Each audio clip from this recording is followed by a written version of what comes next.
done something special. When you're craving fried chicken, you're craving Big Boy. Get the 12-piece value deal for only $29.99.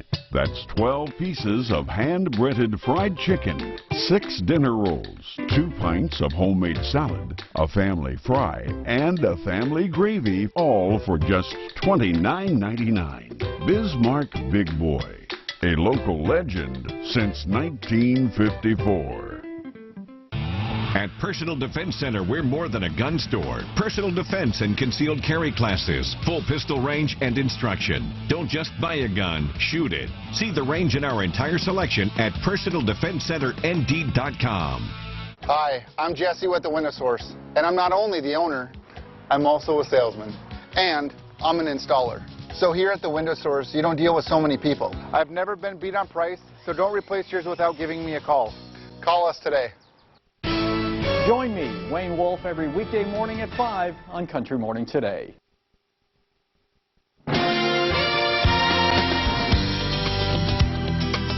Welcome to Country Morning Today. Your morning news and weather headlines start right now.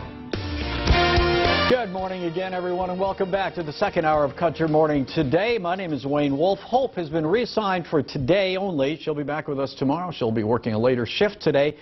But meteorologist Kurt Olson is here with us this morning. And Kurt, we're in for a pretty good next couple of days. Yeah, today and tomorrow looking pretty good. Once we hit the Wednesday time frame, that's when we're talking about some cooler temperatures, even a little bit of some light moisture for some of us, not all. But this morning, it's comfortable.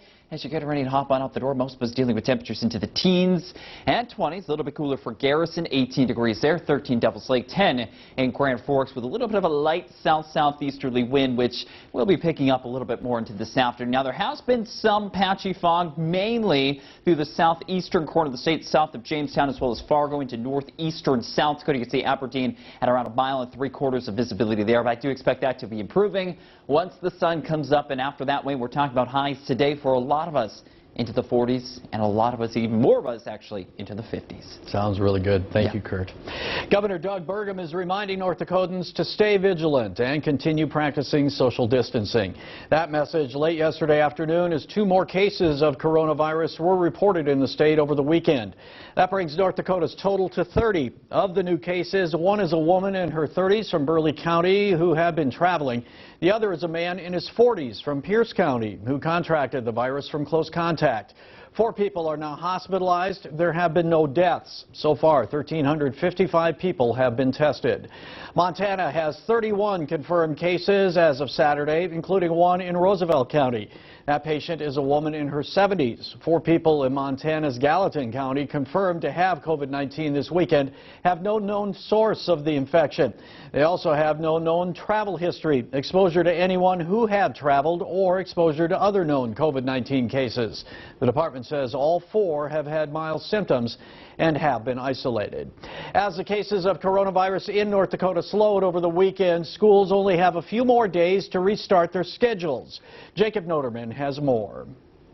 It's starting to be crunch time for North Dakota schools as they only have 1 more week to establish a plan on how to reopen education on Monday.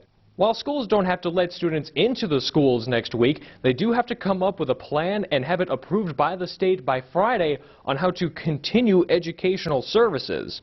The governor said this is a time to be innovative before the end of the year. This pandemic can disrupt our lives, but we also have a responsibility to our students and to our taxpayers of an education that prepares them to succeed in this economy, and this is a good test for us as adults to figure out a way to deliver education during these challenging and unusual times. If schools don't have their plan approved by Friday, they may be subject to having to expand their school year into June. Another element of the youth population are those in the juvenile justice system, which Chief Justice John Jensen said is receiving regular resources and guidance updates on how to protect what he says is a very vulnerable population. It's important for our court system to be nimble during this pandemic.